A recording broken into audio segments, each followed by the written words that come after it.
Welcome to the Effects Loop. I'm Diaz. And I'm Chris. And we're keeping you in the loop of the guitar community.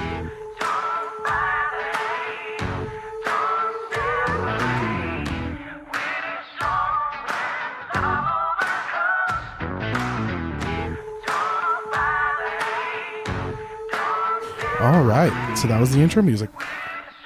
And none of us sang it. So that's kind of Go weird. us. Go. You know what? Congratulations to us. We should get like a non-participation award. Is that a thing? Have they made those yet? It can be. Let's do that. You know what? Let's start handing. Actually, I could make a really bad joke, but my- I'll save that for offline. That's going to be in the Patreon bonus content. Speaking of, this episode's sponsored by listeners like you. So check out our Patreon, and if you want to support us, that would be awesome. We actually got an email of our first payday from there. So watch out. Watch out, Wrigley's. We're going to buy some gum. We're going to invest that in some Big Red and some Juicy Fruit. Oh, no. What, you don't like Big Red?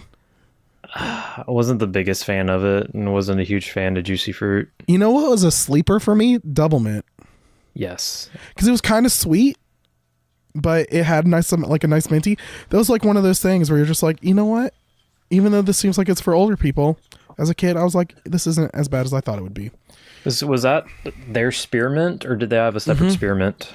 Okay. I think that was their spearmint. Okay, because that's kind of what I grew up on. I'd always sneak it out of my grandparents. Like they stored it in their junk drawer of all things, in their kitchen is where they kept their gum. The best thing that grandparents ever had was the strawberry bonbons. The candy. With the chewy inside. Yeah. Thank you, grandparents everywhere. I feel like I'm going to turn into one of those old guys that keeps like butterscotches. So Werther's is your thing? Yeah, I do like Werther's. Those are delicious. I don't care what anyone says. All right. So Chris, what's new with you? Nothing. No, actually the cloud filter came in last week. I think it came in Thursday, so like the day after our episode posted. It seems to be helping. Not so much on the recording, just from what I'm able to see, but hopefully when I go back and listen to it and edit, it won't be as noisy. So fingers crossed. I feel like if one of us joined in on the year of no gear that Practical Guitarist is doing, like this, it would cut our episodes down because we wouldn't have time to talk about what's new. Like what's new with you, Chris? Did you you almost did an involuntary year of no gear? Yeah, actually I got rid of a lot of gear last year. That's another thing I did was my deluxe sold. I don't remember if I said that last week. I think you kind of mentioned it. Yeah, I don't remember. I might have said it was for sale, but it sold. So now I'm on the look for whatever's gonna like replace that. I've been keeping my eye out for like a killer deal on a Strat that I can't pass up. There was a 91 Fender Strat on Reverb that I was very tempted to make $150 offer on and see where we can meet up in the middle, because it was only what were they asking for? $325. Was it Mexican? Yes.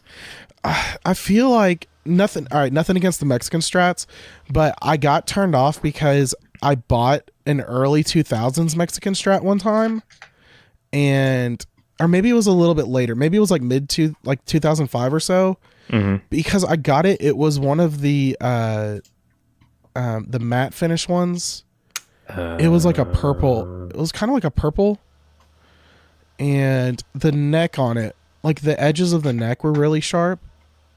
And I don't know, it did something, and I guess I've just been kind of shy from them ever since. I do want to mess with the new Mexican ones, the Player Series, yeah.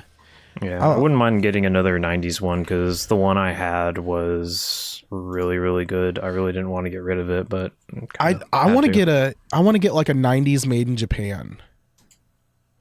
I want to try. Yeah. There's an 85 made in Japan Telly right now on my local Craigslist. I think it's like $550. I can't talk them down. I know I can't really afford a new guitar.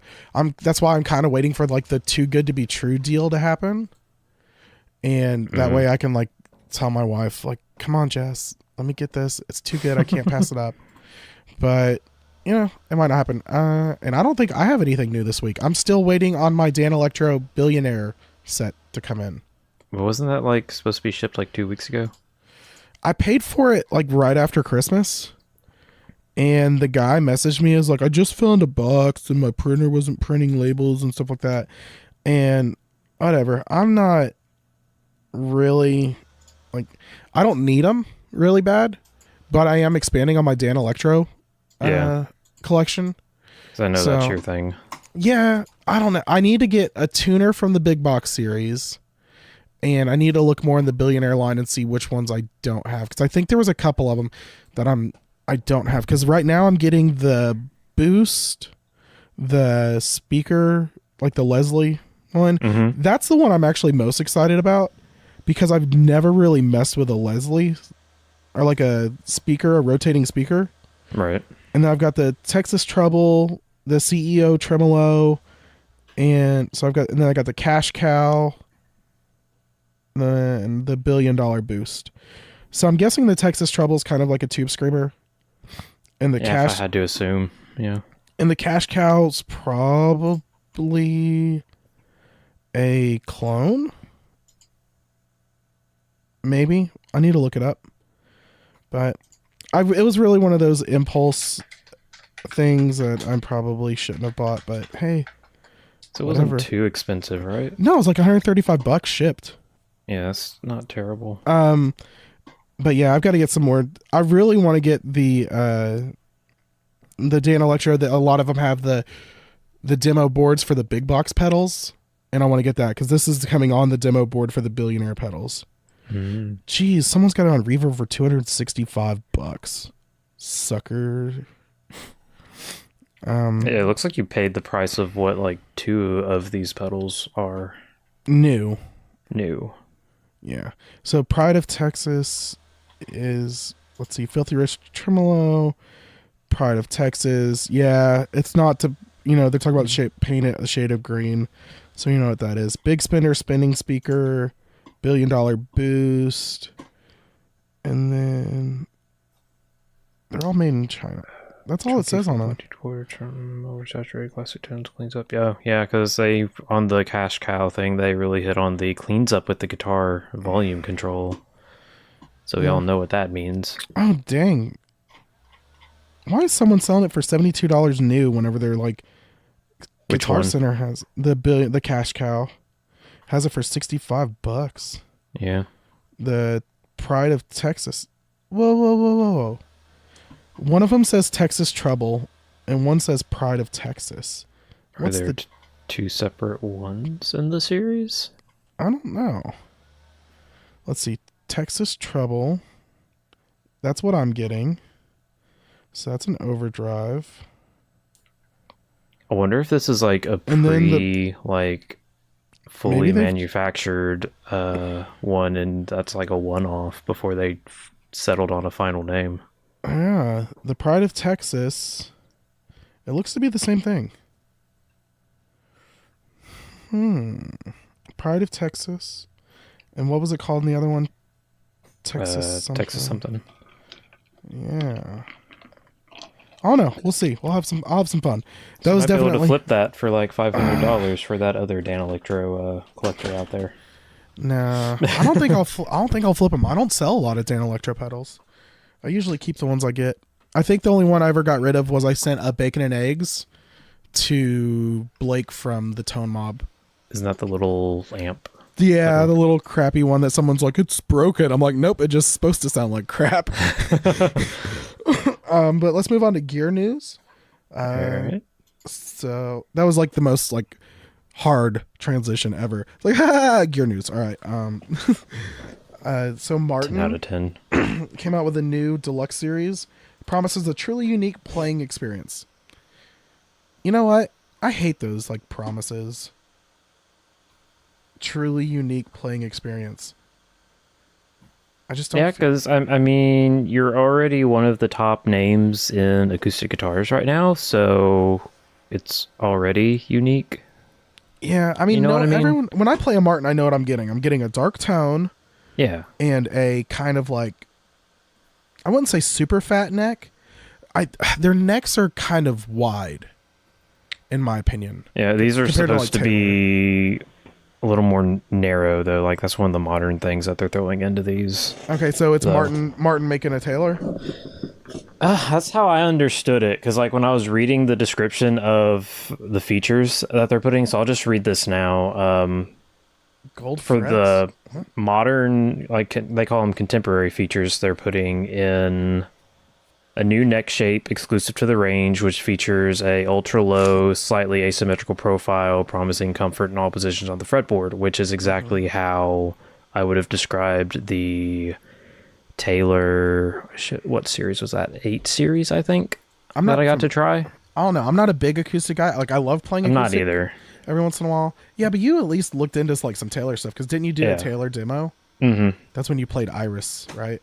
Mm-hmm. Yeah. Yeah.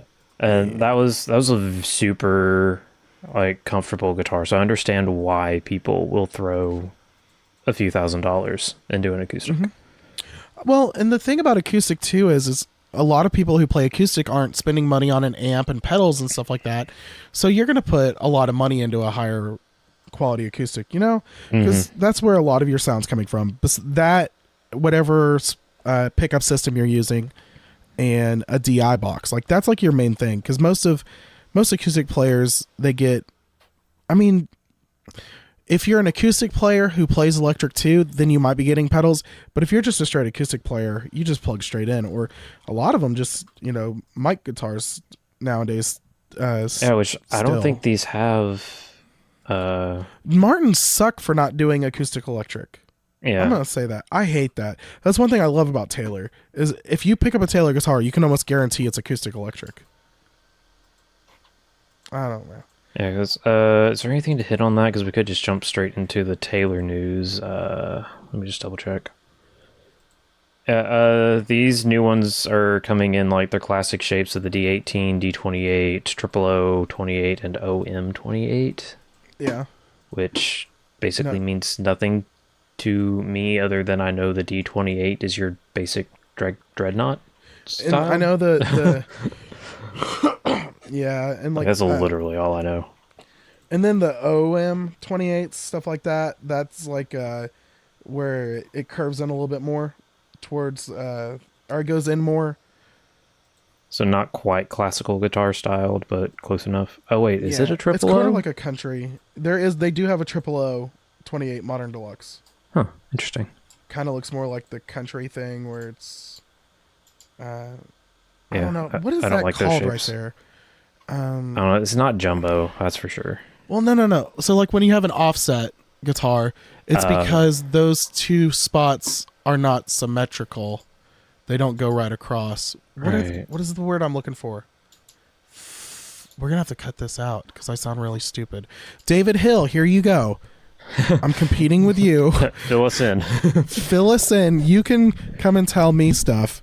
Or Clifton Worley. He's a big acoustics guy. Man, we should have gotten Clifton on this episode. He would have known a lot about this. Yeah. Cutaway.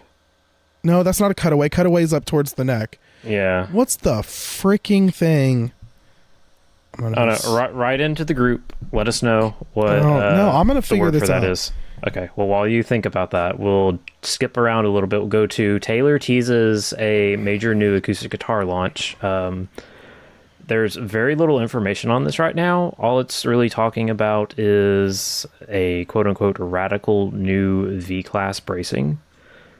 But I definitely there's a video we're gonna have to use the Music Radar link for this, but there's a video and it definitely sounds a little brighter than like your typical Taylor, like we were talking about.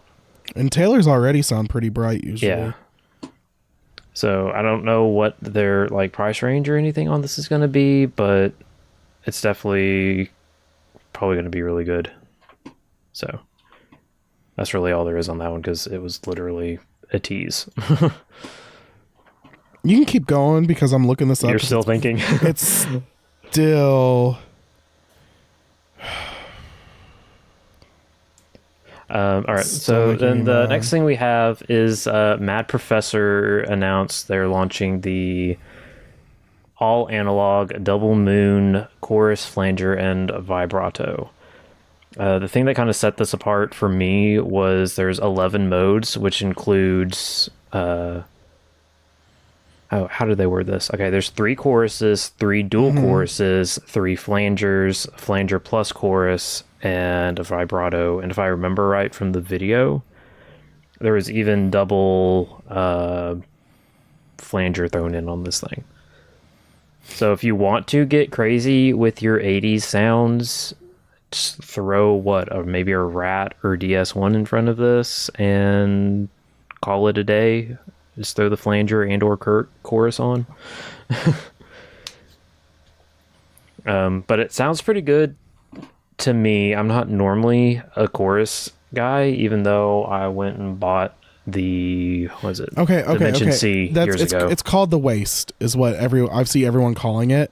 See, I wanted to say that, but I was like, that's no way that's the right thing. Okay, so I'm that's not the word I was thinking of, but we're gonna pull me back into the podcast now because that was really bugging me. So on those, back to Martin, it has a narrower waist, I guess is the term I'm looking for.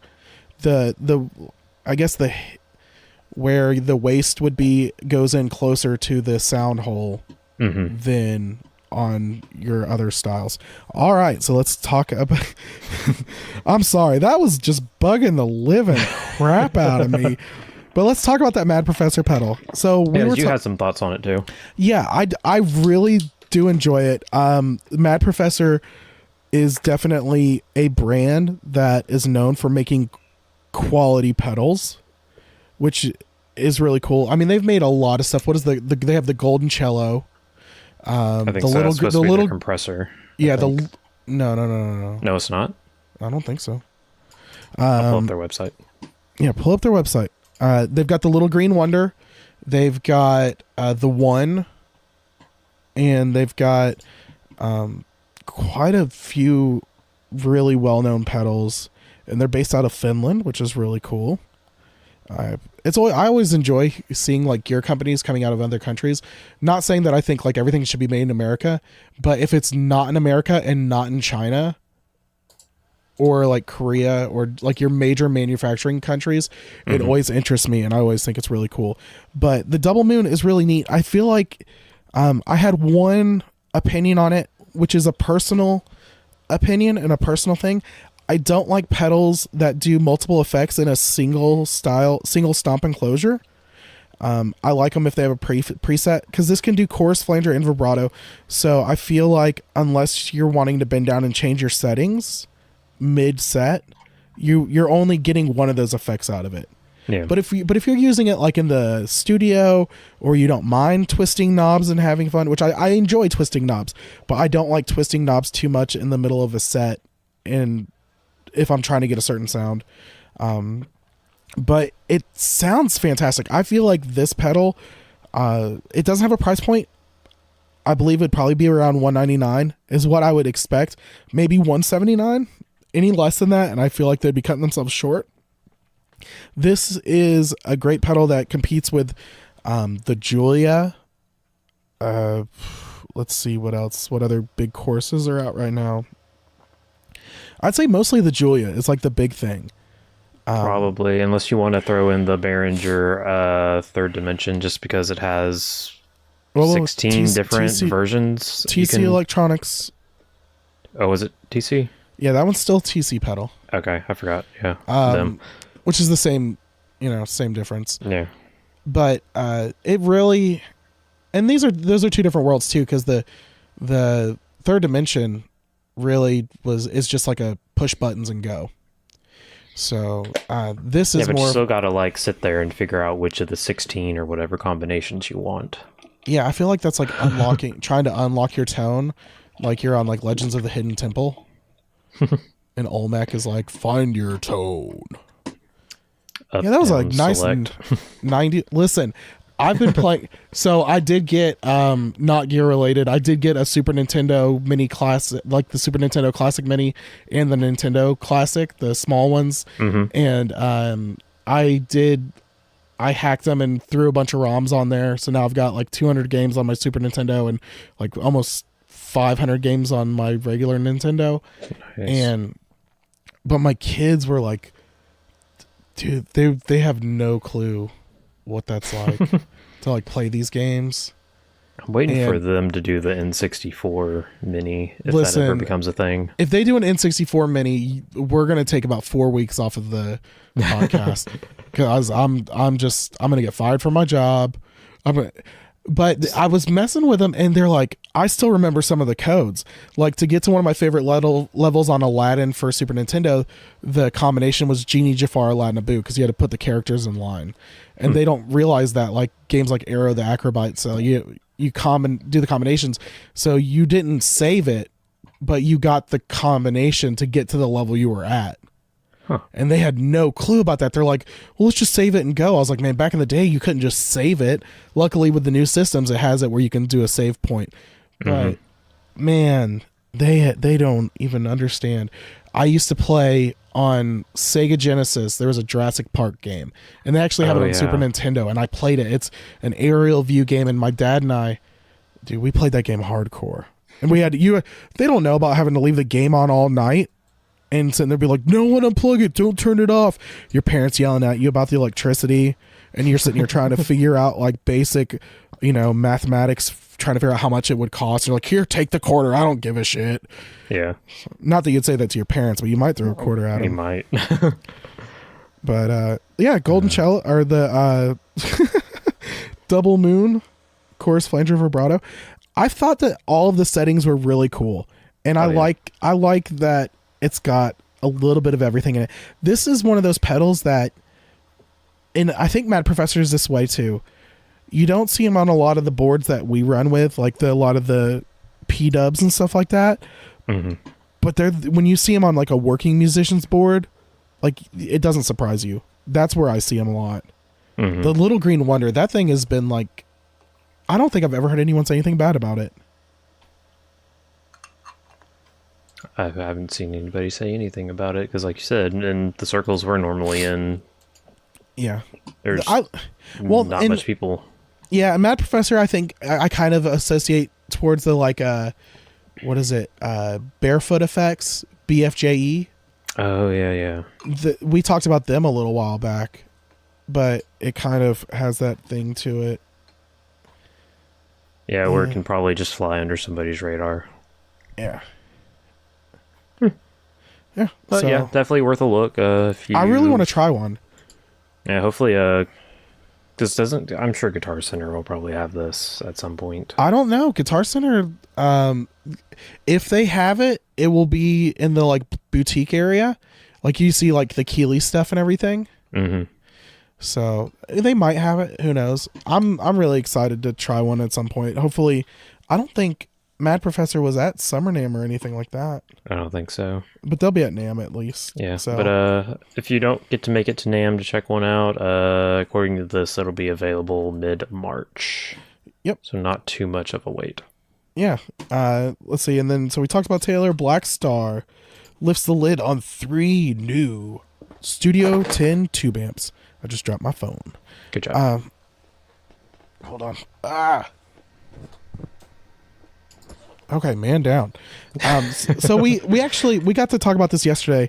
We were going to record last night, but I had work bugging the living crap out of me. These are really cool. Black Star has always been the brand that I haven't messed with, and I think it's because of a preconceived notion, which for some reason I always like think of Black Star. I think of like heavy metal. Maybe it's just the name. Maybe. I always think like lower, like just potentially lower end. Like not saying they are low end, but just, maybe they're not your high hitter of like Fenders and Marshalls and stuff. Black Star was, you know what? I think I know what it is. Black Star was the amp that I always saw like the metal kid selling because he got it, and I don't think he liked it. Probably because it wasn't a metal amp. Probably not. That's probably what it was. But we listened to all of them. They all sounded pretty decent. The one that stood out was the 6L6. So each of them have, let's see, what they have a different power. Yeah, it's all section. Different power tubes. I think they all have the same 12AX7 for preamp. I believe they have the same preamp tubes, but this is really cool because whenever you think of what a power amp or power tube does to the sound, I used to be where I didn't think it was like a super huge big deal. And now, come to find out, it is a super huge big deal. Mm-hmm. I'm sure there's a lot of, I'm pretty sure, like, because when you think of 6L6, you think of, you know, this style amp. When you think of EL34, you think of this style amp, you know.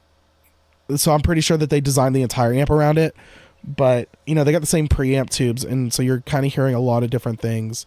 The 6L6, so 6L6, what style is that? I always associate that with more of a Fender sound. Fender, okay. So I did prefer that, but also that was one of the only cleaner demos that they've got up. It also had a better crunch than the EL34. But the EL, for whatever reason, they decided to run a 335 and play blues on a EL34 amp. I don't know why. I'm not going to question it, but... yeah, because they use, a Strat... Hold on, I'm hitting play right now, which I am too. Yeah, they used a Strat on the 6L6. Yeah.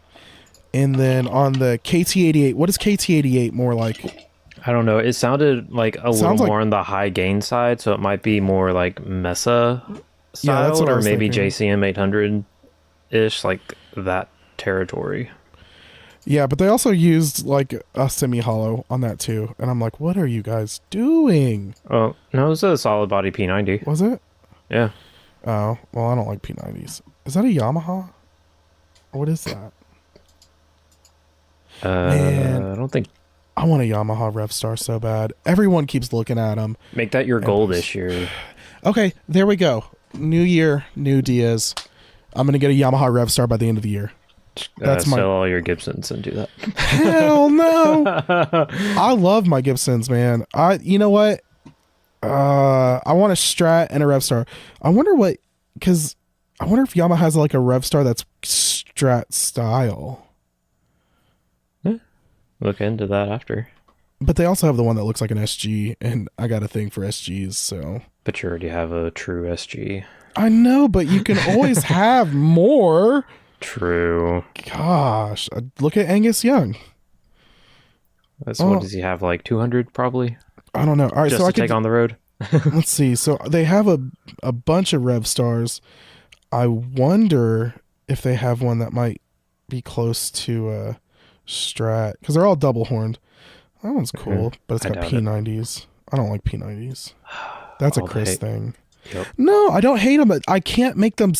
I like when other people play them sometimes, but I can't pull it off. And yeah, so that's like me with Strats. Like, as much as I love them and like love getting the U2 thing, if it's anything outside of that, I have a very hard time meshing with a sound from it.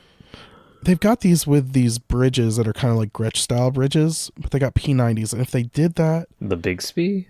No, it's not a Bigsby. It's the full tailpiece? Yeah, that's the tailpiece. Yeah, that's it. They need to do it. Man, they've got them pretty decent sale on them right now. Oh, minor blemish only saves you $20. Kiss my butt. All right, so we're going to move on to a guitar that looks almost good. Wait, which one are you going to? The next one on the list?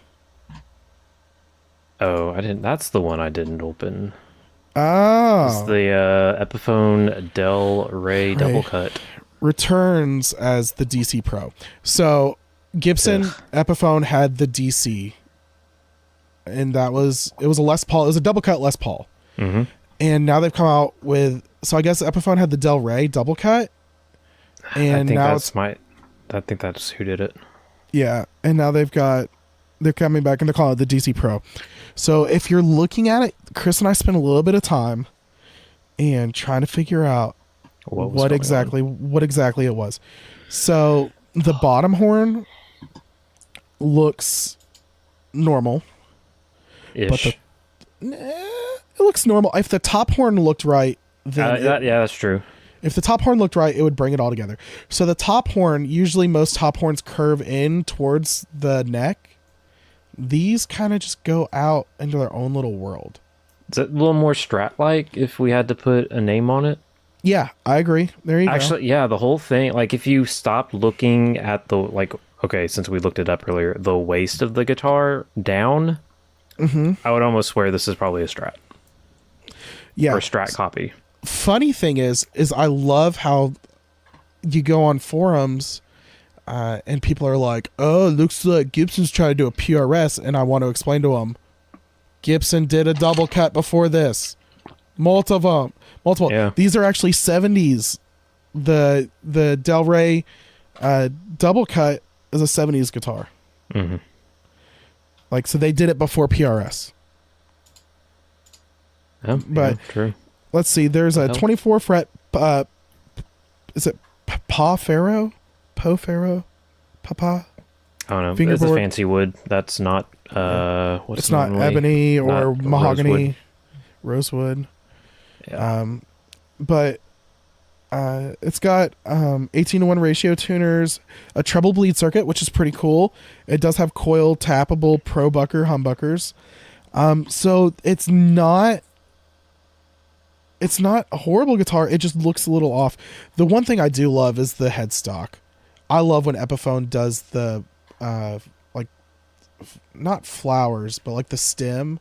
Oh yeah. With flowers, kind of like what you find on the Sheridans. Isn't that Did what's they on put Sheridans? That on? Maybe. I feel like I've seen that on their acoustics too. Yeah. Well, they put it on every once in a while. That's kind of like how Gibson does the diamonds every once in a while, or they don't. You know, well, in that case, speaking of the diamonds, these have a triangle-ish looking inlays within the standard trapezoid. Actually, no, these are block. Yeah, these are block inlays with a little triangle in it. Little triangle. So it's really cool. I love when people do something interesting with the inlays. Mm-hmm. But you know what? These aren't. If the top horn would be fixed. And the finishes they come in aren't bad either. So you've got they're really nice. Black cherry, which is just a very deep red. Mm-hmm. Faded cherry burst, which looks like your normal orange to red. Midnight ebony, which is a kind of like a charcoal gray burst. Yeah, it's like a charcoal. They call this Mojave Fade, but I feel like this is their sweet tea. I think it's how they, or honey burst. The honey. It's one of the two. It's like the sweet tea or the like a bourbon. Yeah, okay, yeah. I just don't remember what term they use. Now the next one, the Wild Ivy. That is a guilty pleasure for me. I don't think I'd ever own a guitar with that, but every time I see one, it's like the gecko finish on Warmoth. Mm-hmm. Like you don't want it, but you do. Yeah. So that looks really cool, and it's a. Did it say what the price point was going to be on these? I didn't see one thing. I would say this is going to be like a $600 guitar. Yeah, I would definitely say $600 or $700 for sure. Six to seven. It's going to be one of your higher end Epiphones, but it looks really nice. And this is one that I'm really excited because I know this will come to Guitar Center. Because this guitar, this is like a dad guitar, in my opinion. Maybe. It's not going to be something that the kids like this 16 to 24. I don't think we'll really enjoy it. This is going to be more like the dad comes in and he's like, he always loved Gibsons and he can't afford a Gibson, or he's got a couple Gibsons and he wants to get another. And that's one good thing about this being an Epiphone. The price point's not going to be outrageous. So I feel like these are going to sell. Now, if Gibson did this, I don't think they would sell as much. No, because they would probably, since this is a 3,000, technically a quote unquote, $4,000. Reissue, basically. It's $3,000 to $4,000. We're really digging this one, especially if the price point isn't too dear. Yeah, I could probably look past the upper horn thing. But they're all also pictured with their Scholar brand strap locks on them. So I don't know if they're going to come with them or not. Schaller, my bad. Schaller? I think it's Schaller. That's how I pronounce it. We'll do an episode on how to pronounce things wrong. From the gear world. Yeah. Like the Strymon OJ. Or Oh, hi. Oh, hi, Mark. Oh, hi, Mark. I did not hit her. All right, so let's move on to our last bit of gear news. And once again, guys, like, don't forget NAMM's coming up, and we won't be able to make it to NAMM this year, which is kind of a bummer for Winter NAMM. We're hoping maybe next year that'll be something we can kind of shoot for. Yeah, I hope so too. At least get one of us out there. We'll see what we can do. But Summer NAMM, I already requested it off. I'm going to be there. I'm sure Chris and Marissa are going to be there. Definitely. So we are looking forward to that. But this is the last thing on the gear news. Supro's Blues King amplifier. So we checked this out, and it's really cool, actually. It sounds really nice. So Supro, we've talked about it before, and I have to say that the one thing that gets me about Supro is I feel like they're a lower price point product that always prices their stuff a little bit high and then discounts it down. I could agree with that, yeah. But the company that owns them, we talked about Pictronics, they do the same thing. I feel like they're kind of easing into their pricing. So this is it's got a BK12 speaker. Did it say how many watts it was? Am I missing that? I'm trying to skim the actual website. It does not say. But this is a 6L6. It's got one 6L6 power tube and a 12AX7 in the preamp. So I'm guessing technically it's a tube amp. Yeah, I'd say judging by the size, it might be. Like it might be a 12 watt. It might be a 12. Who knows? It might be a 12 watt with a 12-inch speaker. Who knows? Let's see. But it's sitting there at $900, which is a little high for my point. The thing is it sounds great. It actually really does. Like for it being only having two tubes in it, period. Just based on my experience from amps with less tubes, it actually sounds really good. Like dirty as well as. Because things like that can handle clean just fine, but the dirty is always lacking. But this gives you that classic Supro sound. So I was feeling like I was hearing those like Zeppelin tones back when Page was using Supros. Like you can get that with this. This is a great amp, in my opinion, because it's got a foot switchable boost and gain modes, so multiple modes. And it uses cascading FETs to deliver the face melting levels of distortion to sustain, according to the website. But and that's another thing. Supro, I guess they're trying to hit into like the high gain stuff, which I do enjoy high gain. I really do. I like having a clean platform, but I do play a lot of higher gain at church. I mean, and I think a lot of people do, and they don't realize it. If you're stacking multiple drives, if you got your third drive on, you're in high gain mode. I don't care what you think. But if they wanted to reach out to the high gain crowd with this, they should have not named it the Blues King. Yeah, that does make a little bit more sense. But it does have an effects loop, and it does have a line output. That was a thing that you like really got excited about, especially in the world today. Whenever you got things like Kemper Helix, where, I mean, when I stream in our group or stuff like that, I just plug my Kemper into my H6 and then I attach that to my phone and I'm good to go. It sounds great. Like most of my live videos, now that I've figured out how to do it, they sound pretty good quality. And I think that's one thing that people are starting to move towards, especially in the Facebook groups, stuff like this, where you want to do live videos or you want to stream stuff. A line out is great. The quality of it is what I'm interested in, because like I know my Kemper's really good. I mean, whenever the sound that I'm listening to is always going to be my line out sound, quote unquote, because I run into FR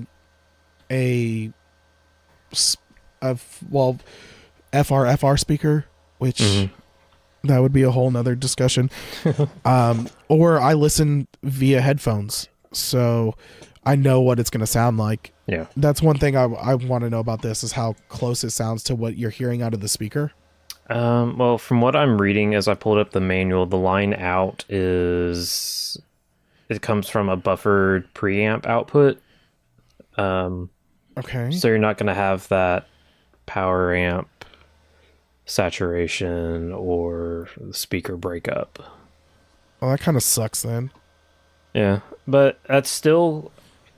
That wouldn't be so would too you have bad to run for it like thickening up a sound, which could be a really good use for this. So if but you're you'd like, have to run that into like a speaker cab emulator, wouldn't you, if you wanted to run direct? maybe, or just make sure that your sound guy is halfway competent to actually I'm about to say, no, listen, they're all confident. They're all confident. They're all confident. There's no might not be competent. I don't know. I mean, we'll not even get on to sound guys because you yourself actually are a sound guy. Yeah, I can try. I can attempt to make something good, but if you're like sending me a shitty sound, I can't do anything for you. Yeah, you're like, no help here, buddy. Sorry about that. Hit mute. Sorry. Sorry about that. But yeah, and one thing I'll say, aesthetically, I like it. All black. It's got. I wonder what the actual size is because there's nothing to compare it to. I'm guessing it's a pretty decent size. There's usually a guy's has hand. that in the manual. Yeah, so hold up your hand to your face and see. I'm getting the video to go. But it's a good sounding amp. Super Pro has been putting out good stuff. But yeah, so I think that's it for our gear news. Mm-hmm. Sounds good. Yeah. Damn, it's only been 42 minutes of gear news. But so we're gonna move on to our topic.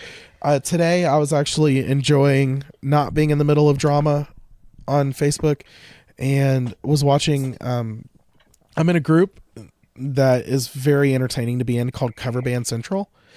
It's a lot of bar bands who are cover bands, and you get to see them talk about stuff. So what was posted was a lady posted her set list for her band, and people just went total nuts over the fact that they were doing Mustang Sally.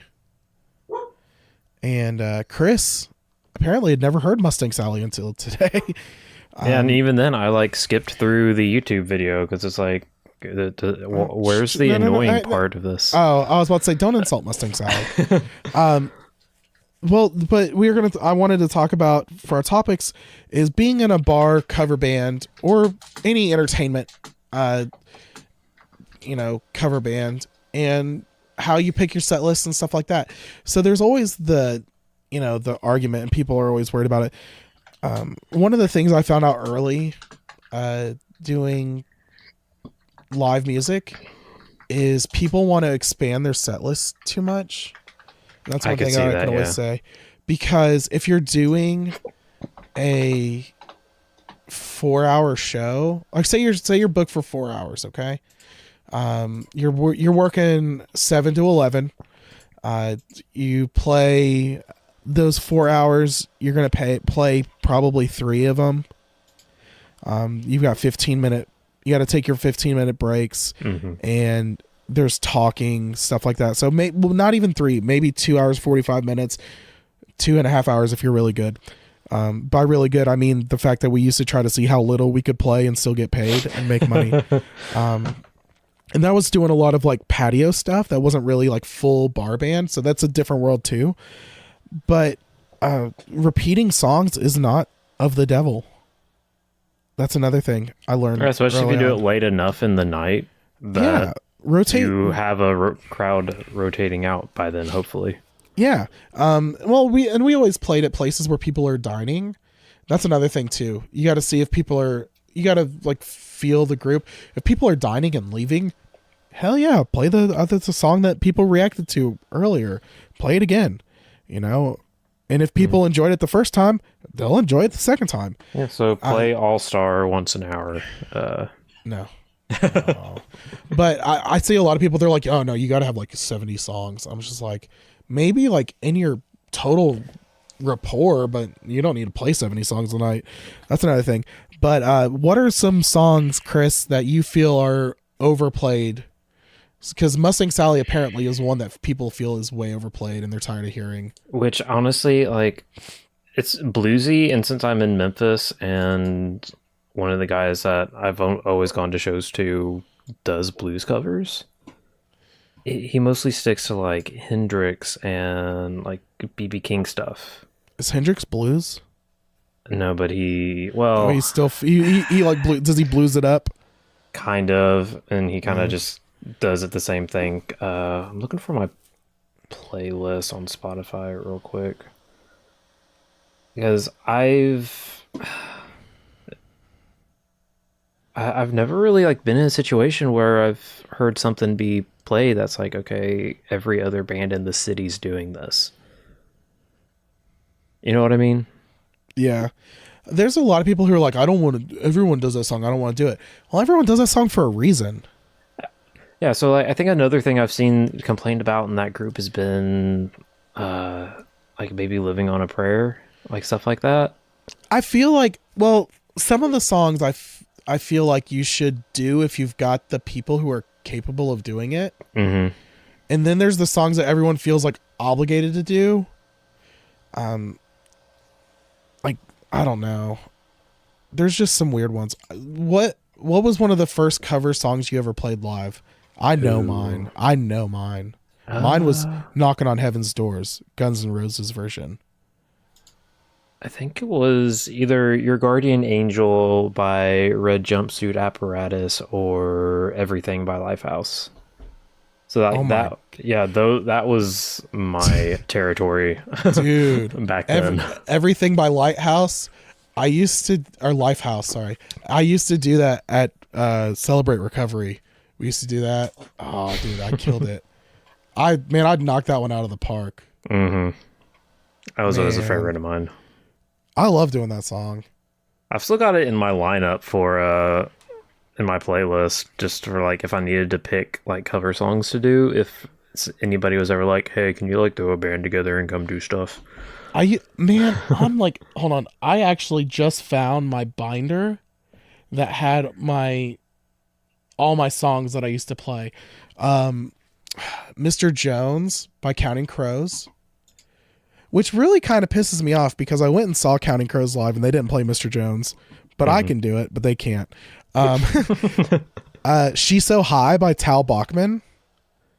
That was kind of one of those like 90s one-hit wonders or early 2000s one-hit wonders that everyone kind of liked. Accidentally in Love by the that was Counting Crows too. And you know what's funny? I don't even like the Counting Crows that much. I just saw them because they opened up for Matchbox 20. Matchbox 20, Push, 3 a.m. You can kind of figure out where I sit musically. Mm-hmm. But yeah, I feel like if it's a song that like a musician's tired of hearing, I can guarantee you that the audience is not, because we're so critical. Yeah, we are, and plus we're the ones that are playing it day in, day out. Well, and they might only hear the stuff once a week when they go out to the bar. Mm-hmm. And that's why repeating songs, that's why I got taught very early on, go ahead, play the same song again. You might be like sick and tired of playing it, but they're not. My brother's a gigging musician. That's what he does. That's how he makes his living. He has his solo stuff. We use his song for our intro music, but he makes his bread and butter off of doing covers, and he nails it. He plays a lot of stuff. He does the obscure thing every once in a while, but he mostly plays songs people know. Uptown Funk, Sarah Smile by Hall & Oates is one that he plays quite a bit. When I gigged with him, we did Last Dance with Mary Jane, Breakdown by Tom Petty. Well, both of those are Tom Petty's. And then what else? We did Uptown Funk, Superstition, Stevie Wonder. Like, it's the stuff like that. That's what keeps people. And you got to find, when you're picking your music, you got to find music that people will get up and dance and move around to. Yeah, there's that too. Because there's those bands that want to play ballads and stuff like that, and they're okay every once in a while, but most of the time when you play at a bar, you want people to dance and drink and have fun. You don't want them to drink and sit down and be sad. Like, you're not playing freaking Candle in the Wind, bud. Sorry, not happening. 10,000 Candles in the Wind? I thought it was 5,000 Candles in the Wind. We're going to have this. Oh, we're going to have to look this up. No, because I just watched the episode. I just watched the episode today. I've actually been watching Parks and Rec today. So I restarted The Office recently. Yeah, it is 5,000 Candles in the Wind. 5,000. Yeah. The Pit. I still have my Mouse Rat hoodie. Who is it? Is it Co Schneider that has a Mouse Rat shirt? Yes, he has a Mouse Rat shirt. I've got my Mouse Rat hoodie, dude. I love Mouse Rat. See, you need to pull this song and throw it into your binder just in case somebody asks you to come play something again and see who recognizes it. Bye bye, little Sebastian.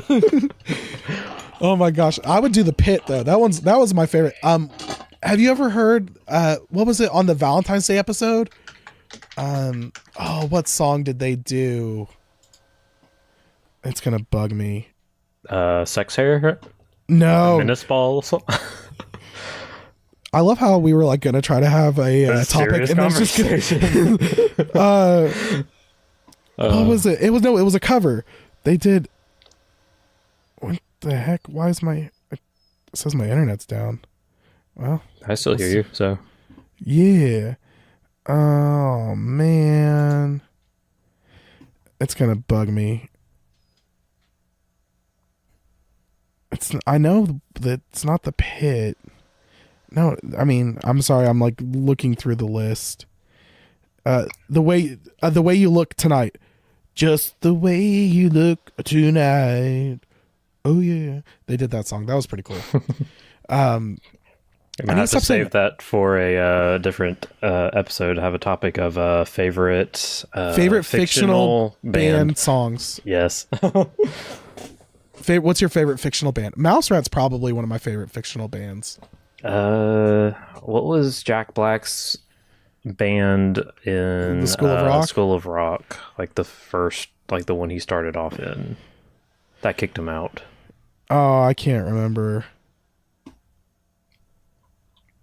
Yeah, whatever song they played, that was definitely like one of the first like fake band songs that I liked. Yeah, I don't know, I liked their song that they played at the end. Oh yeah. The song they wrote. That was a pretty cool. School wrote. Yeah. If you wanna be the teacher's pet, la la la. That was man, I'm gonna have to watch School of Rock. That's a guilty pleasure movie. Like, you don't want to love that movie. Yes, you do. But you do. You love that movie. So me and a friend, we quote it all the time to each other, and it came out over 15 years ago? Was it 2005? It was 14, 15 years ago. Yeah, it's an older. You know what? That song actually got me into Stevie Nicks, or that movie got me into Stevie Nicks. Yeah, kind of the same. With the Edge of 17 in there, I was like, that's pretty freaking cool. That's all that movie was for, was just getting kids interested in classic rock. That's a great song too for bar bands. Yeah, Edge of 17. Break out some Barracuda too. Heart. Listen, hold on. This is like Diaz's deep confession time, but Heart. My wife gets really mad if I watch Heart because I've totally got the hots for Nancy Wilson, like really bad. And a drummer who used to play for me, or not play for me, but we played together at church and stuff. His name's Rodney. He became friends with the drummer who was in Heart at the time. Mm-hmm. And I was like, so hard. I was like, dude, can you get Nancy to call me? It's my birthday, please. Please. He says, oh man, I would be in a Heart cover band in a heartbeat. You should make that a goal this year too. Actually, I've been talking with one of my other old drummers, and I think we're going to start getting together and jamming every once in a while.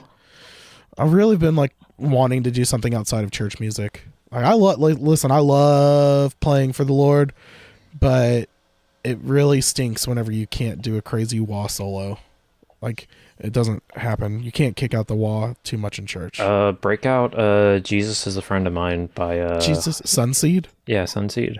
Jesus is a friend of Jesus. Got that crazy wah solo in there. Is it wah? It sounded like something different. Ottawa, probably. It sounded like a ring mod or something. It was weird. Yeah. Yeah. But I love the tangent that we went down there. Yeah, I don't even remember what the topic's about. So if you're still with us, cover bands. Yeah. Let's see. We should set goals for 2019. Diaz is going to get a Yamaha Revstar and join a cover band. Chris is doing a tribute band. Yeah, I'm doing tribute band. I even have I got prepared and did a little like notebook for 2019. So I've got all those goals. Yeah. And are you making goals for me that I don't know about? Keep your pants on. Do you want to yeah, we'll try to get you a new job or go back to school or something. I don't know. What? Why do I have to go back to school? I don't know. Just because. Dang. Get a degree in sociology. Something random. Let's see. What can I get a degree in? Basket weaving. Actually, underwater basket weaving. That you can get that from somewhere. I think it's like the University of Colorado or something like that.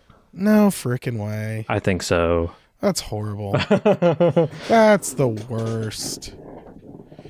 This is why the American educational system is mocked across the world. Underwater basket weaving. University of Phoenix shut down the Knoxville location. So. Oh, are they going the way of ITT Tech 2 now? Oh my. ITT Tech's gone, isn't it? I believe it's like 90% gone there. I think there's still maybe one or two locations, but they're still trying to collect my money, so somebody's still around. Well, I had a friend who got a degree from ITT Tech, and I made fun of him, and I felt like a douchebag. Probably because I am one. Well, good, because it's a legit degree, and that's how I got my job. That's fine. I said I did, and I felt bad. I'm sorry. We should, you know what? A goal for 2019, Chris and Marissa move to Knoxville. We start a band, hit it big, and we leave the podcast behind us in the dust when we're making hundreds of dollars. We'll sign it off to Jamie Davis and Willa Hugh. Just two random people off the top of my mind. Congratulations, suckers. You got a podcast now. Gotta have it up every Wednesday or people be wondering where it's at. Yep. Which, by the way, if you're still interested, I think we'll give it like one more week before we start like just asking people. So, yeah, if you want to join us on the podcast, let us know. We record. We usually try to do Mondays, but something crazy happens and we have to record Tuesday. And Chris has to edit it really fast and put it up that night. But if you want to audition or possibly be a host. Yeah, we'll make you audition. You got to be able to pat your head and rub your tummy at the same time. You have to be able to not really actually know what you're talking about, but sound like you might actually know what you're talking about. Don't give them a look behind the curtain. Oh yeah, and you're not allowed to look behind the curtain because that's where the sexual harassment stuff starts, and people get really upset. Only for you. Oh yeah, it's only when I look behind the curtain. But yeah, so that was our weird tangent topic. I feel like this was it was good. Yeah. No, what? Let's name this episode like ADD or something like that. I don't know. I don't know. Mouse Rat. I think we could get downloads if we named the episode Mouse Rat and Other Fantastic Beasts. We'll go with that. That's the best title you've come up with. I think that's the only title I've come up with. I legit don't even try on the titles. I'm like, yeah, you guys will find something at some point. But thanks for joining us. Leave us a review on iTunes. That's what we forgot last week. Go on the iTunes. Tell us that we suck. Well, no, don't tell us that we suck. Be really nice because we have sensitive feelings. Follow us on Instagram at The Effects Loop. Join our Facebook group, facebook.com/The Effects Loops or /group/The Effects Loop. Go to our YouTube, like our videos, subscribe to them. If you happen to listen to this on YouTube, follow us, share it with your friends, tell people about us. that's how people hear about us. That's why people tell, and so that's always nice. And if you want to, you can email us at theeffectsloop@gmail.com. Usually we try to respond within 12 to 120 hours. And check out our Patreon. If you want to support the show, you can go on there, sign up. It's really cool. We've actually got our chat room started because we had people join at the chat room level. By people, I mean Will, and do that. So I think that covers most of it. I think that wraps it up. Yeah. Yeah. So we need to get some cool wrap-up music. Like, other than your brother's song, still. Yeah. We'll see what we could find. Yeah, or maybe we could look at maybe getting a new intro music. What do you think about that? I might be able to come up with something. We'll figure something out. We'll vote on it in the chat room and see what you guys think. But for the Effects Loop, I'm Diaz. And I'm Chris. We'll see you next week. See ya. Bye.